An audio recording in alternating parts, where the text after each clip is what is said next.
주말이면 주차장에 들어가는 데만 1시간이 걸렸던 가구 공룡 이케아가 영업이익이 88%나 폭락하며 멸종 위기설에 휩싸였습니다.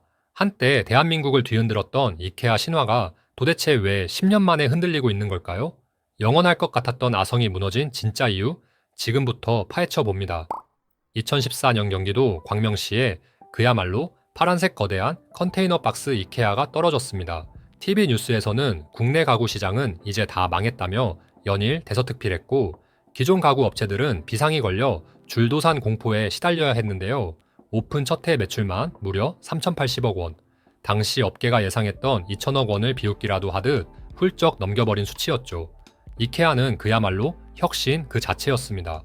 가구 단지를 돌며 사장님과 가격 흥정을 해야 했던 피로감에서 벗어나 정찰제에 세련된 쇼룸까지 갖춘 이케아는 한국 소비자들에게 신세계나 다름없었거든요. 덕분에 2021년에는 매출 6,872억 원을 찍으며 정점을 찍었고, 영업이익도 294억 원을 돌파하며 승승장구했습니다. 그런데 말이죠.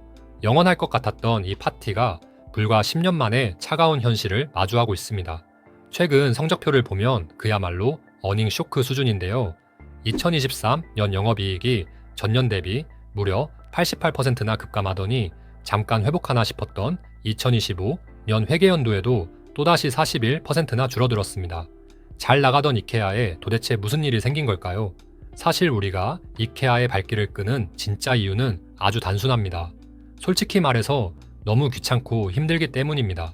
이케아의 핵심은 소비자가 직접 물건을 찾고 배송하고 조립까지 해서 가격을 낮추는 DIY 방식이잖아요. 그런데 빨리빨리의 민족, 그리고 야근에 찌든 한국인들에게 이 방식은 낭만이 아니라 노동이었습니다. 퇴근하고 집에 와서 육각 렌치를 3시간씩 돌리고 있다 보면 현타가 온다는 거죠. 한 네티즌은 주말에 쉬고 싶은데 무거운 거 끌고 와서 몇 시간 동안 조립하는 게 쉬운 일이 아니다. 차라리 돈 주고 배송받는 게 낫다 라고 합니다. 게다가 시장의 판도가 완전히 뒤집혔습니다. 오늘의 집이나 쿠팡 같은 경쟁자들이 등장하면서 스마트폰 하나면 내 방에 가구를 배치해보고 다음날 문 앞까지 조립된 상태로 배송받는 시대가 됐거든요. 굳이 기름값 써가며 도심 외곽까지 차를 끌고 갈 이유가 사라진 겁니다. 이케아는 쇼룸을 구경하는 경험을 팔고 싶어 했지만 한국 소비자들은 이제 앱으로 남의 집 인테리어를 구경하고 태그를 눌러 바로 결제하는 효율을 선택하고 있습니다. 그렇다면 이대로 이케아가 한국에서 짐을 싸는 게 우리에게 이득일까요? 놀랍게도 수많은 소비자가 절대 안 된다, 이케아는 무조건 버텨야 한다며 결사 반대를 외치고 있습니다. 이유는 딱 하나, 이케아가 한국 가구 시장의 소금 같은 존재이기 때문입니다. 사실 이케아가 들어오기 전까지만 해도 가구 가격은 그야말로 부르는 게 값이었잖아요. 그런데 이케아가 들어오면서 투명한 가격표가 생겼고, 무엇보다 2형 등급이라는 친환경 목재 기준이 대중화되었습니다. 그전엔 본드 냄새나는 가구가 당연한 줄 알았는데 이케아 덕분에 우리 눈높이가 확 올라간 거죠. 한 네티즌은 이케아 덕분에 가구 거품 싹 빠졌다. 이케아 철수하면 다시 가격 폭등하고 품질은 나락갈 것이라고 했습니다. 게다가 오늘의 집 같은 온라인몰이 아무리 편해도 사진발에 속아 낭패를 보는 경우가 꽤 많거든요. 반면 이케아는 적어도 가격 대비 품질만큼은 배신하지 않는다는 신뢰가 깔려 있습니다. 어떤 분들은 이케아를 두고 가구계의 기축통화라고 부릅니다. 이케아라는 확실한 기준점이 있어야 다른 저가 브랜드나 고가 브랜드들이 함부로 장난질을 못한다는 겁니다. 하지만 영업이익에서 벼랑 끝에 몰린 이케아, 10년간 고집해온 파란 컨테이너 전략을 싹 다 갈아엎기 시작했습니다.